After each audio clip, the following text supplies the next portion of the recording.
Sidang jemaat yang kami kasih di dalam Tuhan, saya sangat senang sekali. Ini adalah ibadah yang kedua, walaupun hanya dibatasi beberapa orang yang hadir, tetapi suasana surgawi tetap hadir di tengah-tengah kita. Amin. Saudara-saudara yang kami kasih, zaman sekarang ini adalah zaman karismatik. Karunia roh benar-benar dinyatakan, sehingga banyak hamba-hamba Tuhan dan jemaat memiliki kuasa dan menikmati mujizat-mujizat dari Tuhan.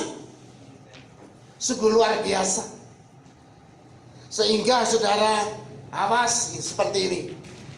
Sehingga tidak sedikit karena ambisi-ambisinya itu justru membawa pada kesesatan. Dan tidak sedikit orang-orang yang berani mencuri kemuliaan Tuhan. Saudara, hati-hati. Tuhan memberikan karunia, memberikan kuasa. Kita harus tahu, kita tetap kita, handoko tetap handoko, bukan Tuhan. Jangan sampai mencuri kemuliaan Tuhan, sehingga merasakan bahwa aku ini adalah paling hebat, aku ini adalah paling suci, dan seolah-olah jemaat itu harus menganggap bahwa pendetanya dia seperti seorang dewa. Itu nggak benar, saudara.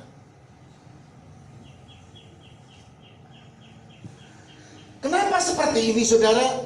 Karena kurangnya pembentukan karakter. Ingat, saudara, karena kurangnya pembentukan karakter. Seringkali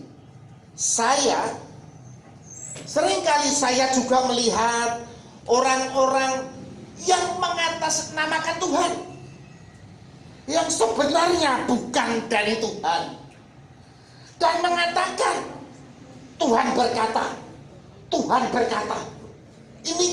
Ini ada nih, saudara, yang berkata seperti Tuhan berkata. Dan hal ini seringkali ditujukan untuk mengintimidasi jemaat. Saudara, hati-hati masalah ini. Dan supaya menganggap bahwa pendetanya ini adalah tokoh yang luar biasa, tokoh karismatik yang diurapi Roh Kudus, sehingga seringkali, saudara, jemaat lebih menghormati pendeta daripada Tuhan Yesus. Benar nggak? Saudara, hamba Tuhan tetap hamba Tuhan. Seorang hamba, ya, tidak boleh memakai mencuri kemuliaan Tuhan. Terutama untuk apa, saudara? Digunakan untuk apa? Secara finansial.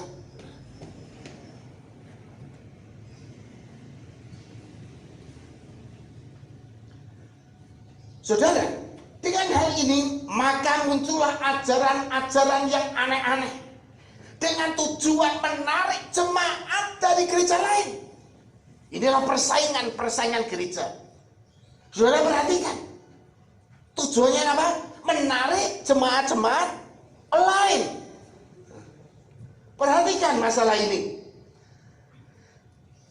Dalam hal ini, saudara perhatikan, gerakan Roh Kudus belum berhenti untuk merenovasi gerejanya. Tidak berhenti hanya sampai pada gerakan karismatik ini saja. Saya yakin karismatik ini lagi direnovasi karena banyaknya penyelewengan yang berfokus pada kedagingan atau ajaran-ajaran dunia.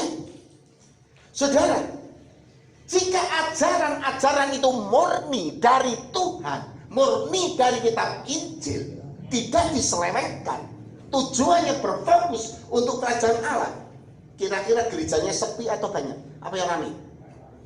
Sepi atau ramai? Banyak atau sedikit?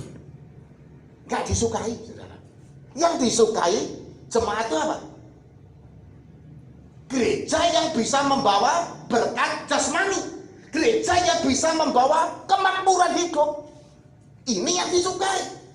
Tetapi kalau gereja yang mengajarkan tentang penyalipan diri, ya, mematikan kedagingan, ini nggak disukai, saudara. Tapi justru itulah yang dikehendaki oleh Tuhan kita Yesus Kristus. Maka saudara, Tuhan saat ini lagi merenovasi gerejanya supaya gerejanya ini benar-benar gereja yang dikehendaki oleh Tuhan Yesus, yaitu gereja perjanjian baru. Gereja perjanjian baru bukan berarti gereja kita ini gereja Kristen perjanjian baru, bukan.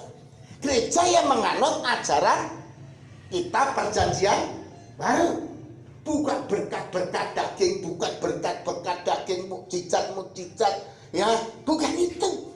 Fokusnya kita harus menuju ke kekekalan, yaitu ke kerajaan surga. Amin. Amin. Saudara kecewa? Kecewa?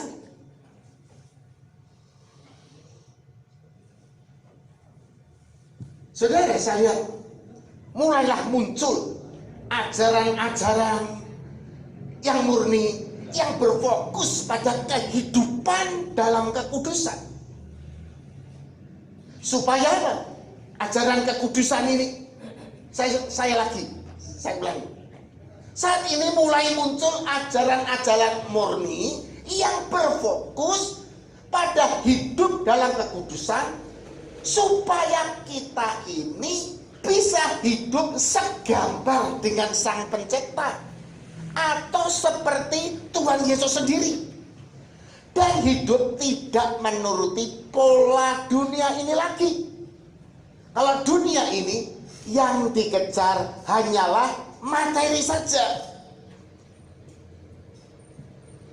seolah-olah kita ke gereja, tak jarang, seolah-olah kita ke gereja, ya, Tuhan Yesus hanya dimintai berkat-berkat jasmani saja, sehingga fokus kita pada kekekalan ini menjadi melenceng. Ngerti nggak, saudara? Ngerti nggak? Saya ingin supaya saudara ini beribadah dengan ajaran yang murni, benar-benar dari Tuhan Yesus.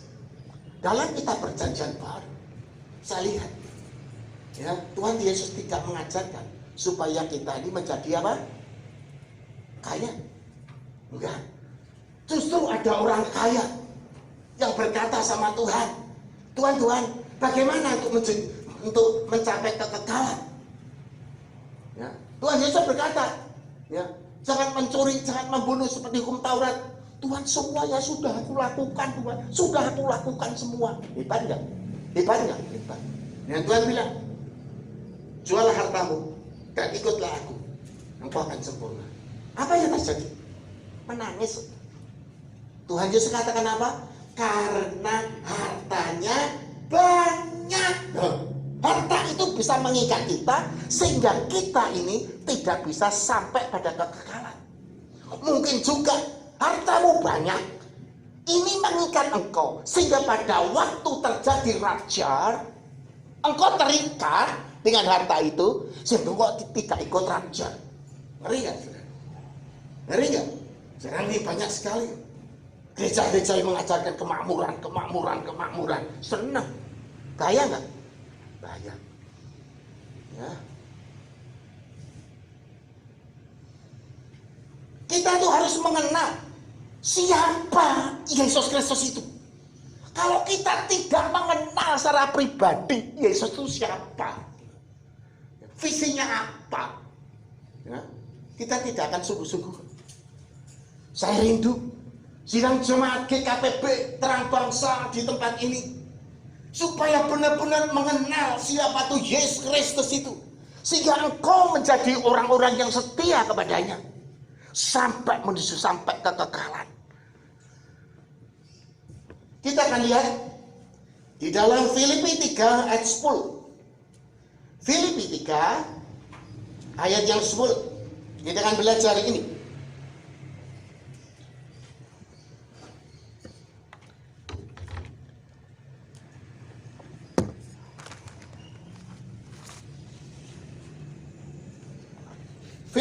3 ayat 10 demikian firman Tuhan.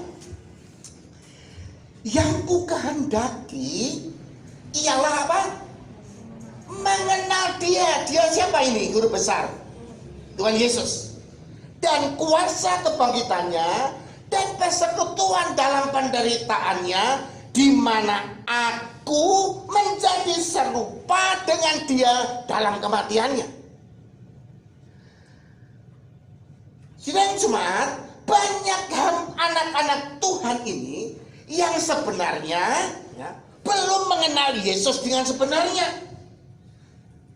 Hanya sekedar tahu Yesus itu Tuhan, Yesus itu juru selamat, titik. Benar enggak, saudara? Yesus itu Tuhan, Yesus itu juru selamat, titik. Tidak mengenal yang sesungguhnya.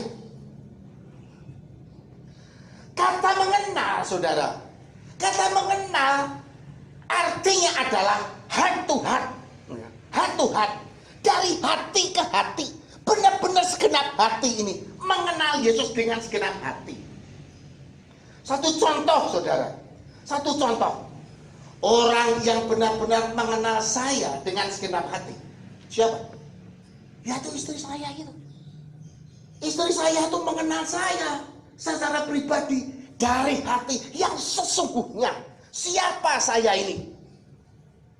Bagaimana sifat-sifat saya yang tersembunyi atau saya tutupi? Dia tahu nggak? Dia tahu nggak yang saya sembunyikan sifat saya, yang saya tutupi? Istri saya tahu nggak? Tahu. Pendidikan saya apa? Saya ini anaknya siapa? Dan dulu bekerja sebagai apa? Istri saya tahu semua. Demikian juga dengan dia, saya juga tahu dia. Dengan semuanya saya tahu. Latar belakang dia semua saya juga tahu. Saudara, inilah yang namanya mengenal dengan sungguh-sungguh. Kurangnya pengetahuan, pengenalan akan Tuhan kita Yesus Kristus membuat jemaat Tuhan salah tafsir. Ya saudara, pengenalan akan Tuhan ini, kurangnya pengenalan akan Tuhannya membuat jemaat salah tafsir. Sehingga seolah-olah seringkali Tuhan Yesus dijadikan apa? Seperti dijadikan pesugihan lah, seperti itu. Nggak jarang loh, ya. Anak-anak Tuhan datang ke gereja itu menganggap Yesus itu sumber berkat jasmani, dianggap pesugihan. Kalau nggak ke gereja nanti tokonya sepi. Nggak jarang. Kalau di sini nggak ada lah, puji Tuhan. Amin, amin. Ya. Banyak juga, ya, bukan saya menghakimi. Banyak juga hamba Tuhan mengajarkan pengenalan akan dia, akan Yesus kurang tepat. Katanya begini, ikut Yesus pasti selamat, ikut Yesus pasti selamat. Mantap enggak? Mantap, saudara. Ikut Yesus selamat. Mantap sekali. Sehingga apa? Jemaat menjadi pasif, ya, tidak berjaga-jaga. Tidak mengejar arti tentang kekudusan. Padahal kekudusan itu faktor utama dalam meraih kekalahan. Ingat saudara, kekudusan adalah faktor yang utama untuk mencapai kekekalan. Amin.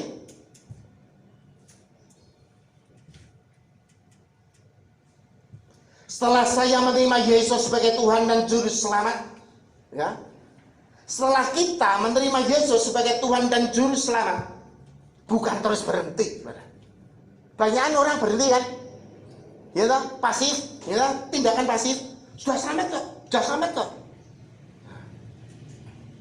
Tetapi saudara, ya, kita telah terima Yesus, kita harus tetap berjuang, tetap berjuang. Ada tindakan perjuangan supaya mendapatkan kekekalan itu.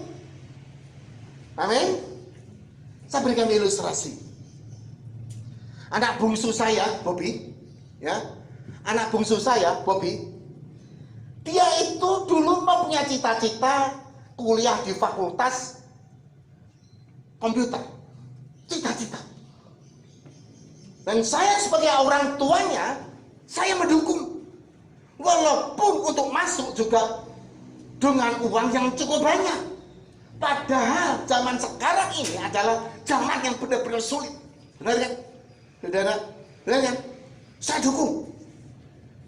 Akhirnya apa, saudara? Bobby masuk di UKDW Fakultas Komputer. Setelah Bobby ini masuk dalam menjadi mahasiswa di UKDW Fakultas Komputer, apakah Bobby langsung bisa mendapat gelar Eskom? Langsung dapat gelar Eskom enggak? Hah? Enggak kan? Enggak kan? Terus bagaimana? Bobby harus berjuang, saudara.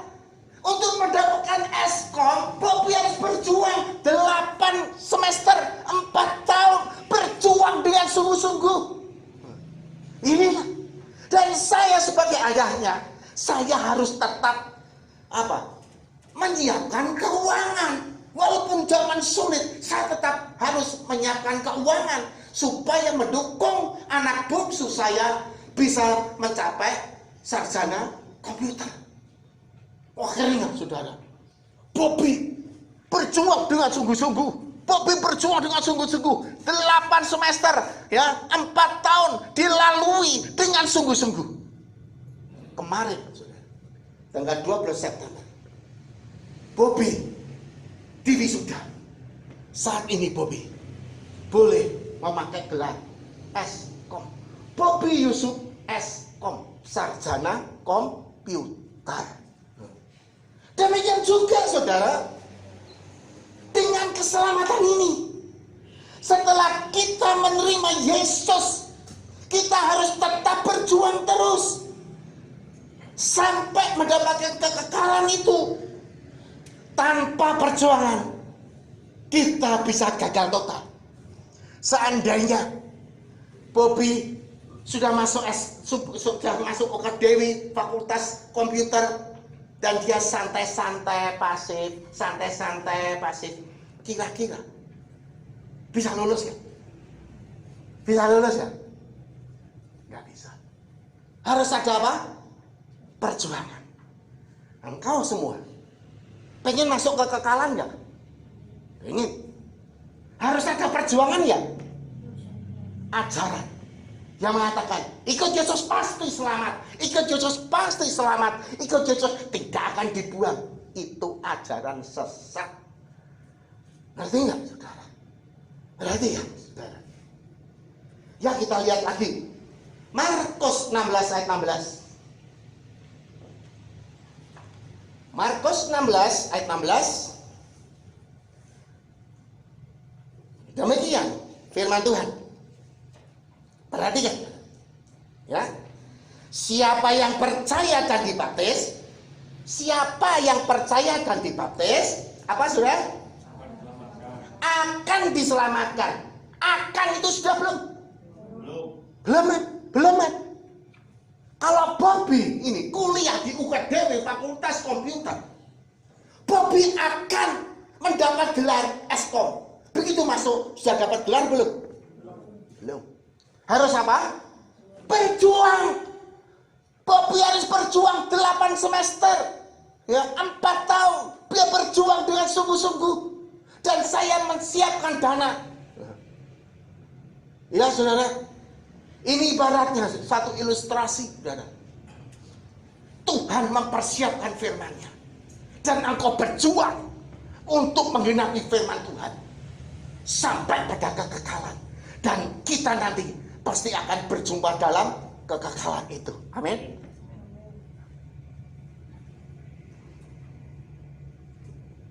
Ingat, saudara, jangan kau pasif, tapi kau harus aktif berjuang. Karena keselamatan itu adalah suatu perjuangan iman kita. Yang kedua, harus mengerti visinya. Nah, kita lihat lagi Filipi 3 ayat 10, kita lihat lagi.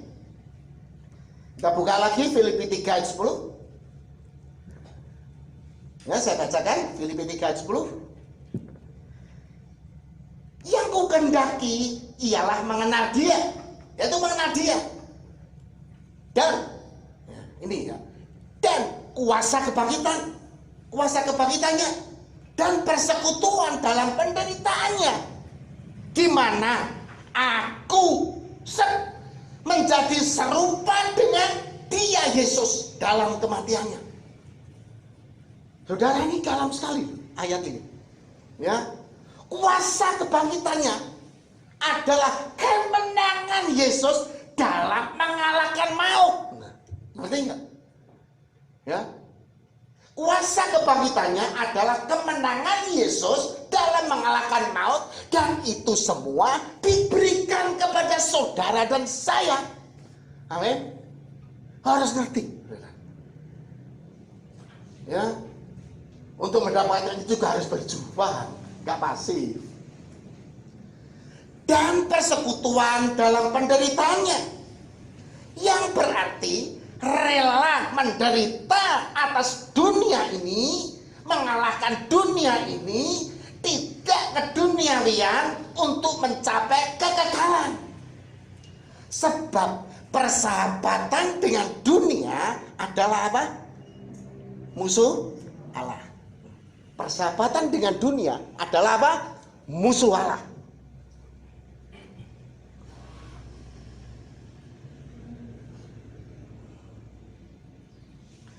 Keduniawian adalah suatu hambatan yang utama dalam meraih kekekalan.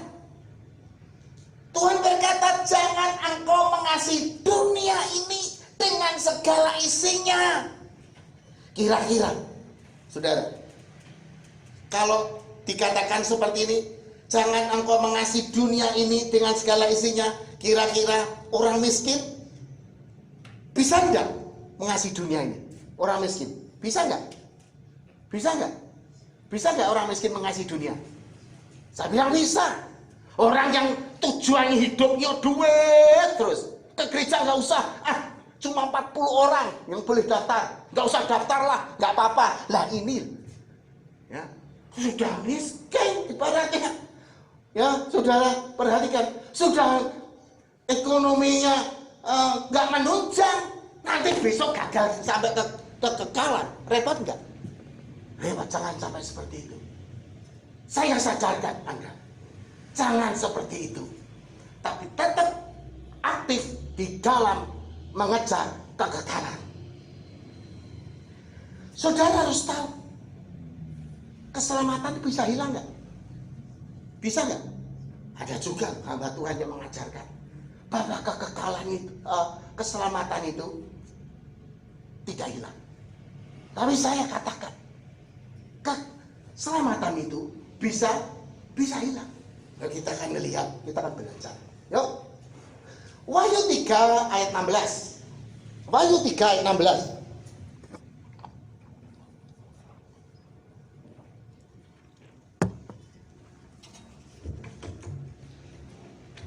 Saudara bisa mencatat saja, ya, nggak usah buka HP itu, namanya buka HP, saya nggak suka saudara buka HP, mencatat aja, ya. Wahyu 3 ayat 16. Karena engkau berkata, aku kaya, dan aku telah memperkayakan diriku, dan aku tidak kekurangan apa-apa. Ini siapa ini? Ini adalah jemaat yang mengasihi dunia dan merasakan aku ini kaya. Ya. Aku ini kaya. Aku telah memperkaya diriku dan aku tidak kekurangan apa-apa. Oh, karena saya kaya, aku tidak kekurangan apa-apa. Aku nggak butuh Tuhan kok. Aku nggak butuh Tuhan kok. Saudara, keponakan saya, Anda seorang hamba Tuhan yang tinggal di Australia. Dia berkata, Om, di Australia ini hidup makmur, cuma kaya-kaya. Tapi yang repot itu Om, untuk memperkenalkan Injil kepada orang kaya itu sulitnya setengah mati, seolah-olah dia tidak butuh Tuhan. Lihat, ya, lihat ini. Kalau melayani Tuhan di dalam jemaat yang miskin-miskin, sulit nggak? Ya sama sulitnya. Karena menganggap apa? Yesus itu tak bersedia. Dianggap Yesus itu sumber dari berkat, hanya mencarikan berkat, ibadah untuk mencarikan berkat dunia. Itu sih nggak salah, saudara. Tapi fokusnya jangan sampai di tempat itu. Engkau akan bisa binasa, saudara. Ya, perhatikan. Karena engkau berkata, ini kan firman Tuhan. Karena engkau berkata, aku kaya, aku telah memperkayakan diriku, tidak kekurangan sesuatu, dan aku tidak kekurangan apa-apa. Ingat firman Tuhan. Dan karena engkau tidak tahu, firman Tuhan apa? Karena engkau tidak tahu bahwa sebenarnya engkau ini melarat dan malah miskin, buta, telanjang. Orang yang sombong kekayaan dikatakan apa? Melarat, miskin, buta, telanjang, alias nggak ngerti apa-apa tentang hal-hal rohani sehingga dia bisa binasa. Ngerti nggak, saudara? Ngerti ya? 17. Ayat 17.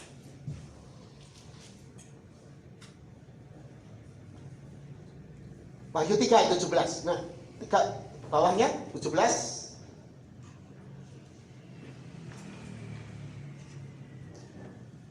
Nah, nanti saudara baca. Karena engkau berkata. Oh, maaf, keliru saya. Yang pertama ini, saudara. Ingat, saya ulangi. Tadi saya salah. Wahyu 3 ayat 16 dulu ya. 16 dulu. 16 dulu. Saya salah baca tadi. Ya, pakai face gini, ya, nggak pakai kacamata, ya, pakai kacamata, masa kacamata double, ya tadi sulit, maaf. Ya lihat ini, Wahyu 3:16, ya. Jadi, ya, ini keselamatan tuh bisa hilang, keselamatan bisa hilang. Jadi karena engkau apa? Suam-suam kuku dan tidak dingin atau panas, aku Tuhan Yesus akan memuntahkan engkau dari mulutku. Saudara, jika engkau suam-suam kuku, tidak dingin, tidak panas, Tuhan berkata apa? Aku akan memuntahkan engkau dari mulutku. Hilang nggak keselamatan? Hilang nggak? Hilang. Maka ini pertahankan. Ya, jangan suam-suam kuku, nggak panas, nggak dingin. Jemaat, ada nggak yang suam-suam kuku di tempat ini? Ada nggak? Ada nggak? Hah? Ya saya nggak tahu. Gitu. Yang tahu saudara sendiri dengan Tuhan. Amin. Nanti kalau saya tunjuk, wah Pak Handoko menghakimi. Bener nggak? Terlalu abot, keras banget ini. Ya kan? Ya ini. Jadi apa itu? Keselamatan itu bisa hilang jika engkau suam-suam kuku pasif, ya, nggak panas, nggak dingin. Ayat 17, yuk saya ulangi, ayat 17. Ayat 17. Karena engkau berkata aku kaya dan aku telah memperkayakan diriku dan aku tidak kekurangan apa-apa. Lah ini orang-orang ini yang kaya ini loh, mulai sombong, benar ya? Seperti yang dikatakan oleh keponakan saya yang menjadi hamba Tuhan di Australia. Untuk melayani orang-orang kaya itu sulit karena seolah-olah mereka tidak butuh Tuhan. Tuhannya siapa? Mamon. Mamon itu apa? Duit atau harta. Repot nggak? Orang miskin bisa nggak? Tuhannya duit. Bisa. Kalau tujuannya duit, nggak pernah mencari Tuhan, ibadah juga nggak mau datang. Lah ini juga mamon loh. Ya. Tuhan berkata, dan karena engkau tidak tahu bahwa kamu ini sebenarnya melarat, malah miskin, buta, dan telanjang. Artinya tidak tahu mengenai hal-hal rohani yang menuju kekekalan, yaitu ke kerajaan surga. Saudara, orang pupuk ibaratnya menumpuk harta sampai miliaran, sampai triliunan lah mungkin, ya, seolah-olah bisa hidup 1000 tahun. Nah, dunia ini akan dihancurkan Tuhan kok, benar nggak? Apa memangnya saudara terus mau hidup di sini selama-lamanya? Enggak kan?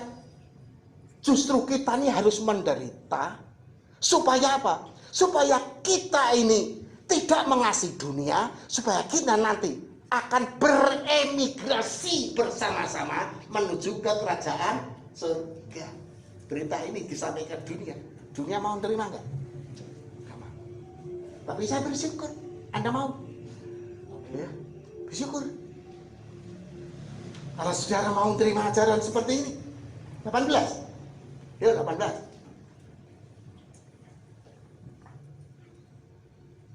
Maka aku menasihatkan kamu, maka aku menasihatkan engkau, supaya engkau membeli daripadaku emas yang telah kumurnikan dalam api, agar engkau menjadi kaya, dan juga pakaian putih, supaya engkau memakainya, agar jangan kelihatan ketelanjanganmu yang memalukan, dan lagi minyak untuk melumas matamu, supaya engkau dapat melihat. Maka firman Tuhan menasihatkan supaya engkau membeli emas daripadaku, emas yang dimurnikan dalam api, yaitu membeli kekudusan. Amin. Keselamatan, kekudusan dari Tuhan, ya, agar engkau menjadi kaya. Kaya ini maksudnya bukan kaya secara jasmani. Kaya ini adalah sampai engkau kekekalan dan engkau kaya di sana, bukan kaya di bumi. Ngerti nggak saudara? Ya, jangan salah tafsir. Wah, kaya, ini kaya. Wah, kaya ini kaya di bumi. Salah. Ini semua berbentuk rohani. Perjanjian baru itu berbentuk rohani. Kalau perjanjian lama berbentuk jasmani. Lihat, saudara belajar perjanjian lama, berkatnya kan berkat jasmani, benar enggak? Jasmani semua, karena kerajaan surga belum dibuka. Yang buka siapa? Yesus Kristus, yang membuka kerajaan surga. Sehingga setelah Yesus Kristus mati di kayu salib dan bangkit naik ke surga, kita ini pindah, alam rohnya pindah dari jasmani menuju kepada rohani. Ya.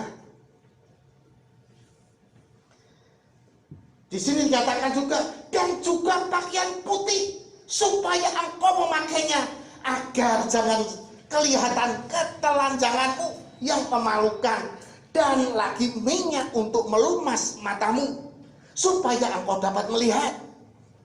Saudara, ya, dikatakan, dan engkau harus memakai pakaian putih, yaitu jubah kekudusan, supaya engkau memakainya, agar jangan kelihatan ketelanjanganmu, kebusukanmu, bobrokmu yang memalukan, dan lagi minyak untuk melumas matamu, supaya engkau melihat. Supaya apa? Melihat.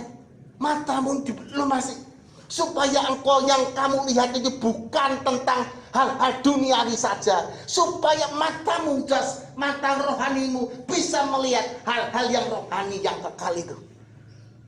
Ngerti ya saudara? Wahyu 3 ayat 5. Wahyu 3 ayat 5. Ya. Barang siapa menang, ia akan dikenakan apa? Pakaian putih. Yang demikian, ya, barang siapa menang, ia akan dikenakan pakaian putih yang demikian. Aku tidak akan menghapus namanya dari kitab kehidupan, melainkan aku akan mengaku namanya di hadapan Bapakku dan di hadapan para malaikatnya.